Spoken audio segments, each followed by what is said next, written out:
G Tamil செய்திகள் வாசிப்பது கீதா. இடுப்பளவு தண்ணீரில் தூக்கிச் சென்ற சடலம். ராணிப்பேட்டை மாவட்டம் சோளிங்கர் அடுத்த நந்திமங்கலம் கிராமம் உள்ளது.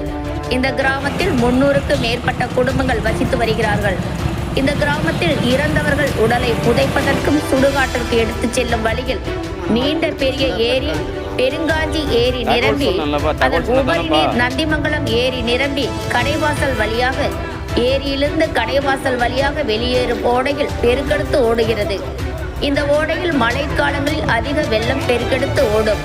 இதனால் அந்த ஓடையில் உயிரிழந்தவர்கள் உடலை தூக்கிச் செல்ல முடியாத நிலை ஏற்படும். அப்படி இருந்தும் மார்பளவு இடுப்பளவு தண்ணீரில் உயிரிழந்தவர்கள் உடலை தூக்கி செல்வது வழக்கமாக இருந்து வந்தது. இந்த நிலையில் இன்று நந்திமங்கலம் கிராமத்தை சேர்ந்த லேட் பஞ்சாச்சாரம் இவருடைய மனைவி சாலம்மாள் வயது 72 இன்று அவர் உயிரிழந்து விட்டார். அவருடைய உடலை இடுப்பளவு வெள்ளத்தில் சுமந்து சென்று நீர்வரத்து கால்வாய்க்கு அப்புறம் உள்ள சுடுகாட்டில் உடலை தகனம் செய்தனர்.